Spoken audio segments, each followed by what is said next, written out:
welcome to the Guy Dawson Show at inblv.tv. My name is Guy Dawson, and I am the managing member of Classy Communications, a full-service public relations and marketing company, and we bring greater recognition to businesses, organizations, and others. And if you want to get more information about our services, you can get in contact with us at 702-845-6129 or visit our website, classycommunications.net. Really excited about having the opportunity to bring you another edition of our show. And I have a friend of mine who really has a service that I think is very underrated in the business community, and it's one of the reasons why I wanted to have him on the show today. And his name is Stan Shields, and he is a database marketing specialist. He's going to talk about how we can take all these leads, business cards, and other information that we have on clients and integrate them into a system that really works so we can actually make some money off of all these contacts that we have. Welcome to the show, Stan. Thank you very much. I appreciate it. Happy to be here. So if a person's not in business, they might not really know what a CRM or a database is. Could you give a bit of an explanation of it? Absolutely. What is a CRM? First, let's ask, what is a database? Well, a database is any collection of information, of data, so to speak. So your cell phone is a database. Your Rolodex was a database. But neither of them are a CRM. And what's a CRM? Customer Relationship Management Software. Neither of those are a CRM. A CRM is actually a tool that allows you to systematically reach out and make additional touches with those prospects or your customers.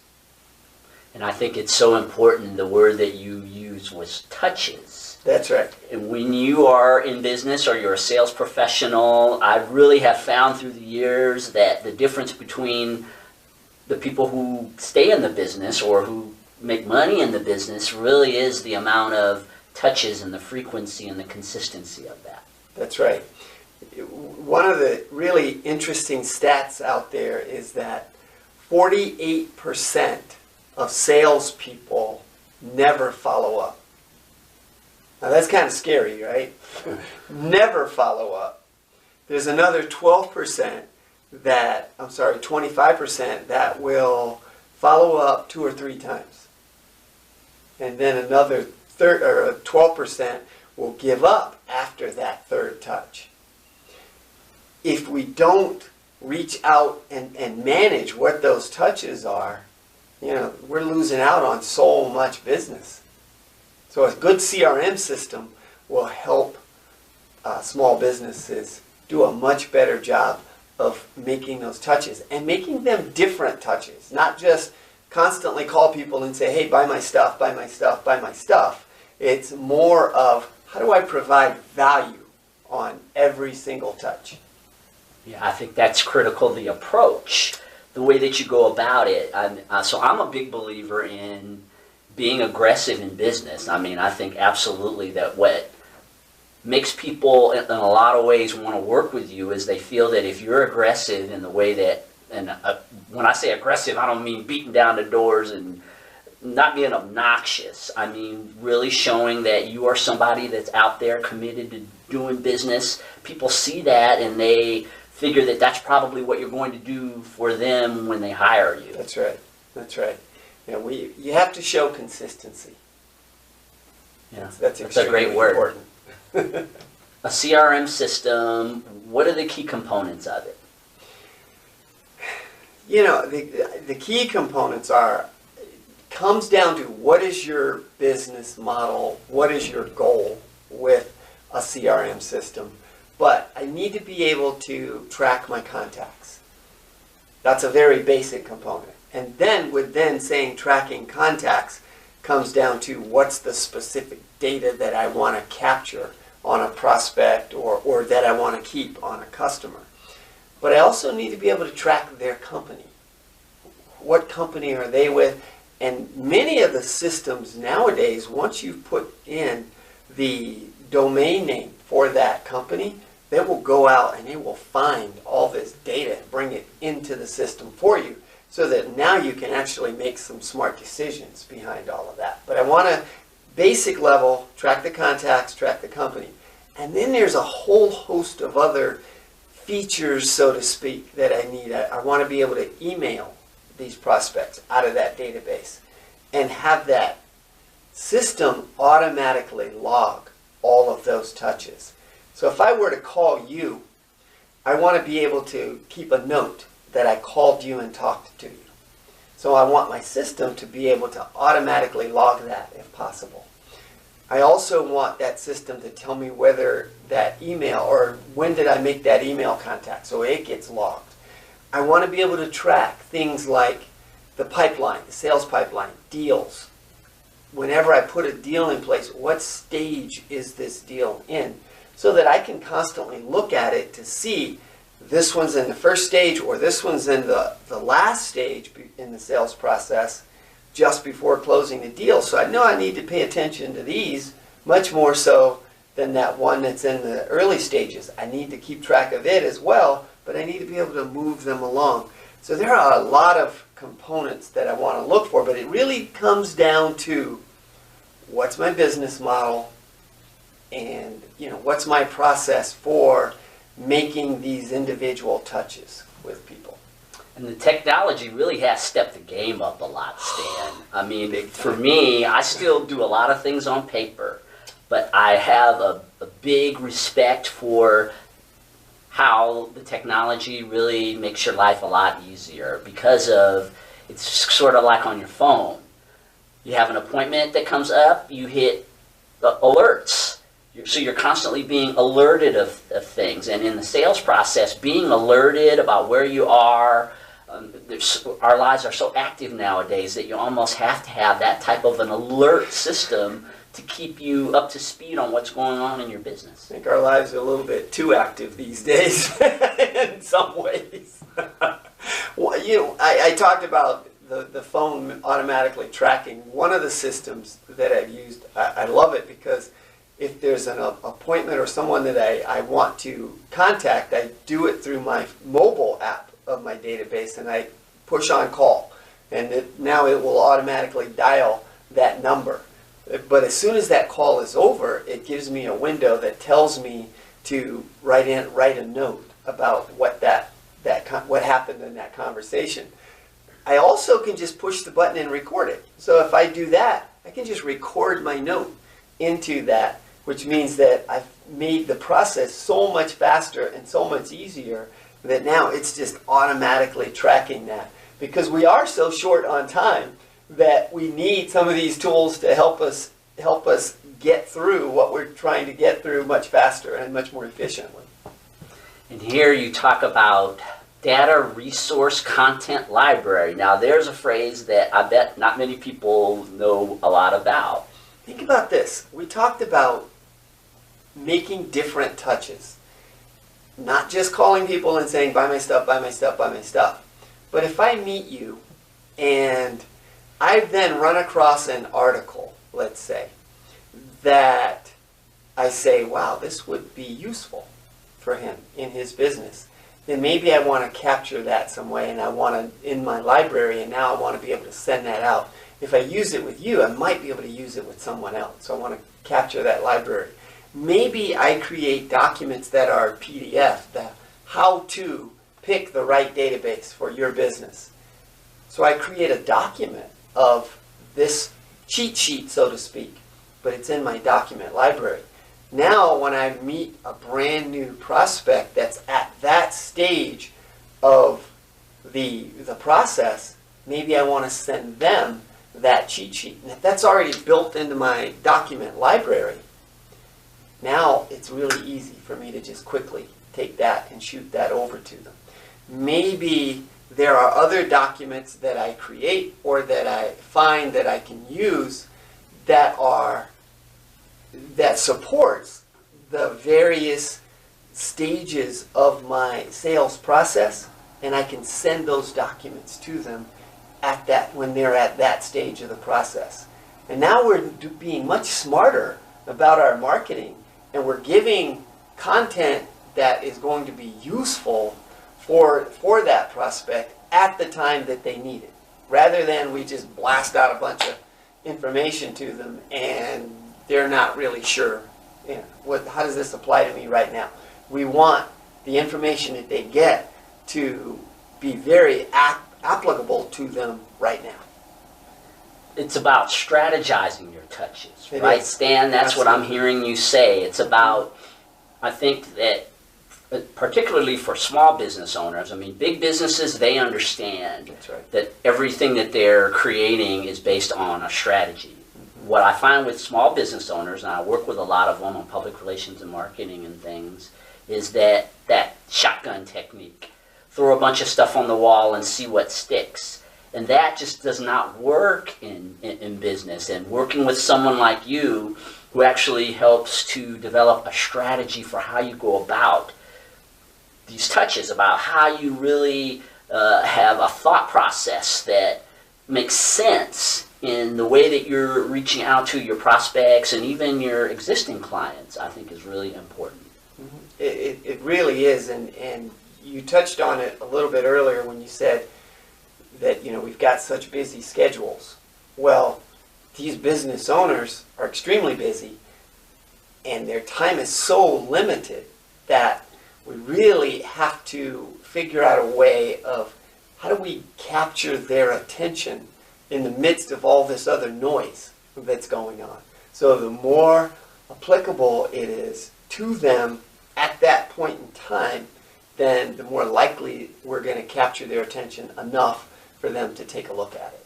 Yeah, you stand out amongst your peers. That's right. And the fact that you're providing valuable content where a lot of people aren't really doing that. Their focus is in another place. People like to feel special. There's one consistent thing.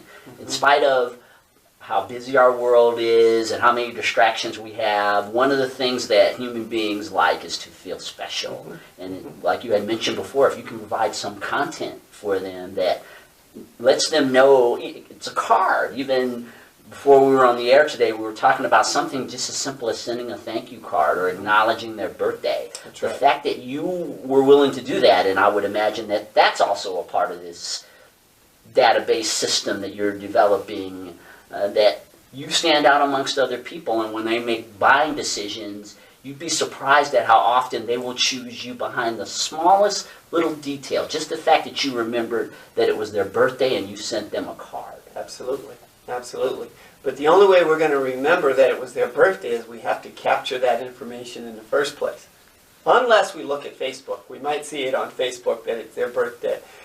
But that would be a useful piece of information to have in your database, in your CRM, so that you can consistently and intentionally take some action to recognize that. And it becomes a part of the process, not just I kind of thought about it today, but I wasn't really planning on doing this. This is exciting to me because I'm like a business nerd. And I don't know if all of you are as excited as I am about this, but we are going to take a short commercial break. We'll come back and speak with Stan Shields. He is a database marketing specialist, and so stay tuned for more of The Guy Dawson Show. Welcome back to The Guy Dawson Show at inblv.tv, and I have been speaking with my good friend Stan Shields. He is talking about databases and the power of utilizing them in business, and he's talking about them from a systematic point of view, which I think is really important. So before I get into the next question that I want to ask you, I have a different type of a question. What does a person do, and I have a lot of friends like this, with these stacks of business cards where they've been going to networking events for the last 2 or 3 years, and what would be the first thing that you would recommend to a person like that, since we're talking about databases? That's funny that you asked that. I'm actually working on a workshop right now to help people like that with what they do with this database. So first of all, they need to create a database, figure out what tool do they want to use to capture all that information. And there are business card scanners that can go onto our phones so that literally you just scan the business card, None of them are 100% accurate. You will sometimes have to edit some of the data as it scans it in because it doesn't read it correctly. But it'll take that and put it right into your database. Now, if you use the system that I've created, when you scan that card, once it's uploaded to your database, it will automatically then send out an email to that contact saying whatever it is that you want to say. I typically will say, let's get together and let's have coffee, tea, smoothie, something. Let's create a meeting out of it. And I give them a link to schedule on my calendar. Once they schedule on my calendar, it hits my inbox and we then coordinate on where we're going to meet or whatever. And we'll do something like that. But I look at all those cards, and that was my problem as well, is I had stacks of cards. And I'm thinking, oh my gosh, these are not doing me any good whatsoever sitting on my desk. They really need to be in this database. That is just one of the mechanisms for getting your data into your database in the first place, is to take care of those cards and get the ones in there that you need in there. Which, that actually gets into another question, which is avatar, the client avatar, and figuring out whether that card should go into your database in the first place. So how do you figure that out? Figure out your avatar. And some people don't know exactly what an avatar is. It's your customer profile. You figure out what's the customer profile. Who is your ideal customer? And if you can get a very clear picture of who the ideal customer is, you'll know whether to put that business card, that data, into your database or not. Because not really all of those contacts should go into the database. Does that make sense? Now, when you think about avatar, I asked you if that made sense, and then I didn't let you answer. So, does that make sense? It makes okay, good. sense to me. Good. I wanted to just check. That's in. why I didn't step over you. Okay, good. We think about avatar, and I'll give you an example with my martial arts business. For 15 years, I owned and operated a martial arts school. We were so clear on who the ideal customer was for us that we knew when it made sense to continue having this conversation of bringing them into my business or not. It was and I'll give you a great example of it. I was at a networking event at one time, and there was an older gentleman that asked me about the martial arts. He was excited about it, and he said, I want to get my grandson in it. I said, that's great. Where do they live? And he told me they lived in an address someplace that was all the way across town from where my martial arts business was. Immediately, that qualifying question tells me that, well, they're never going to go to my school. Let me help him understand how to pick a school. So I changed my conversation with him based on that qualifying question. If I can find out and have 2 or 3 pre-qualifying questions that tells me, yes, this person fits my profile, now I know which conversation to have with them, right? And if I can get that data clear in my head that I need moms with kids between the ages of 5 and 12 that live within 3 miles of my facility, their household income is at least $75,000 a year, and they're dealing with something like confidence, discipline, focus. If I can get those kinds of factors figured out for my customer, now I know what kind of conversation to have with them. Mm-hmm. It's about the questions that you ask. That's right. Which leads to every other aspect in the sales process, because from the very beginning till you close the sale, it really is, for me, it's like being a detective. You know what I mean? Without seeming like you're a detective, and that's what seems like you describe that, is that you're just going deeper and deeper and deeper, learning about your prospect, learning about your potential client. It really is, and the only way that you actually get good at that is to, one, be intentional about it and to practice it. I've literally taken a number of workshops and courses where we specifically worked on those qualifying questions. We worked on the getting clear on your avatar and knowing who your real prospects are. They're really, when, for instance, you talk about those business cards and all those networking meetings. When I go to one of those, there are 4 categories that I would put a contact in. And I go knowing that whoever I talk to, I have to make a judgment call as to which category does this person fit in. Is this person a potential customer? If so, that's one of those hot contacts that I say, that one goes in my right pocket. And I'm just making this up at this point. It could be any pocket. It could be whatever your process is. If that person is ideal for a customer, I know I want to make sure I keep them separate. Maybe you've got a product that I want to buy. So that means you would fit into my vendor category. Maybe someone else is going to be a power partner, so to speak. And I'd say, wow, this person would be somebody great to work with and for us to create something. We create an event. We create a product. We create something that brings us together. And maybe the last option for me is what I call a referral resource, meaning that they really don't fit into either of those other 3 categories, but it makes sense for me to stay in touch with this person. Maybe it's someone that is, maybe they're in real estate, maybe they're in a profession that brings them in touch with a lot of people. And therefore, it would probably make sense for me to at least stay top of mind in this person's mind, so that as they're going through their business, they say, yeah, I know somebody that can help you with that issue that you have. And they would be able to refer me to people, as well as me refer them out to other people as well. So when we talked about who goes in your database, I've gone through that process when I met them, and somehow, somewhere in there, I've decided, yes, this person goes into my database, but they go in this particular category.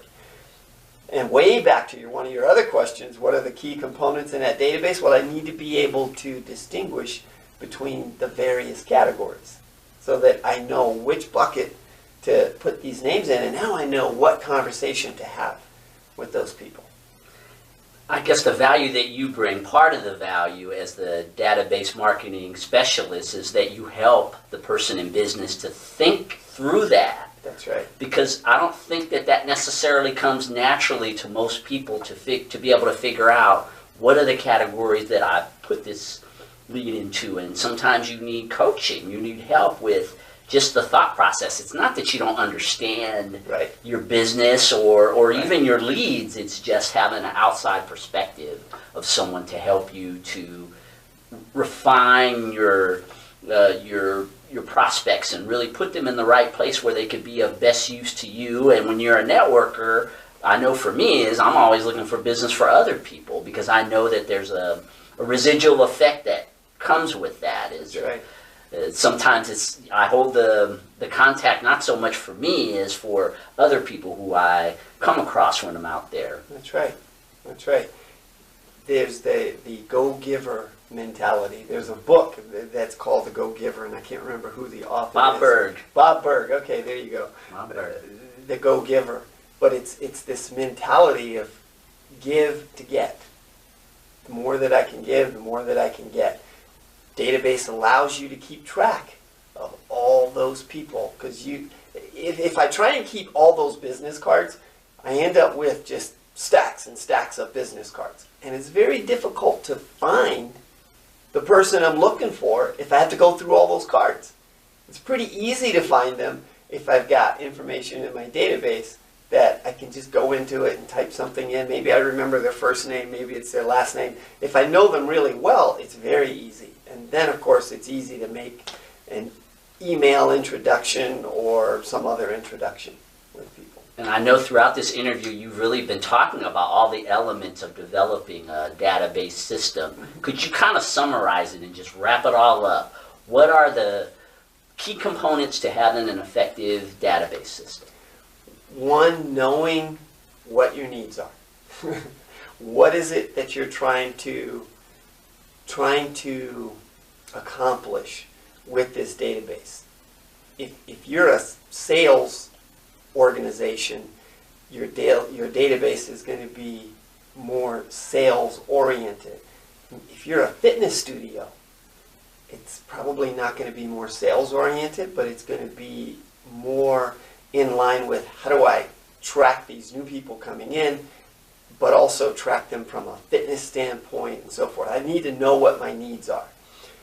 Then it is really saying, okay, my basic need is I want to be able to have a list of contacts, and if it's important, the companies that they work for, and then I want to have the elements of being able to send emails through that database. I want to be able to reach out to them, whether it's text messaging or just whatever my touch points are. I want to make sure that I have the capability to do all of that within this database. And it needs to be easy to use and something that I will make it a habit to use it. And that's one of the biggest challenges is committing to using a database, committing to the system.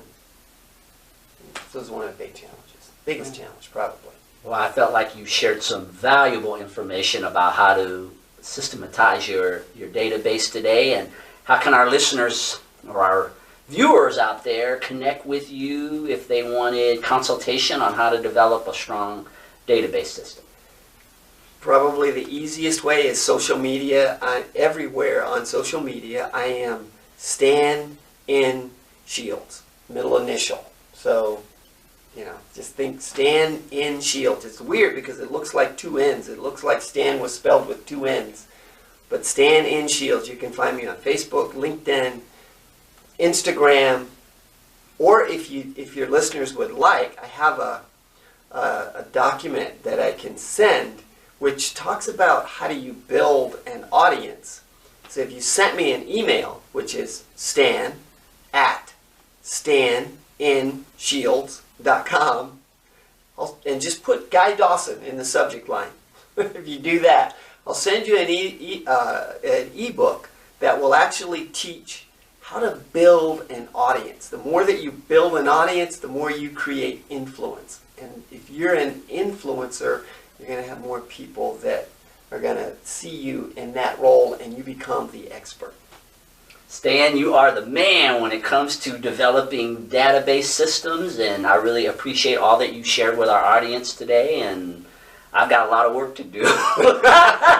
One of the great things about being able to do broadcasts like this is that you really learn a lot about your own business when you sit down with specialists like Stan. We really appreciate you all tuning into this edition of The Guy Dawson Show. We have some fantastic shows in the future. Continue to watch our show as well as other shows at inblv.tv. It's a great platform for business and other aspects of entertainment. Look forward to seeing you all soon. Take care. See you on the next show.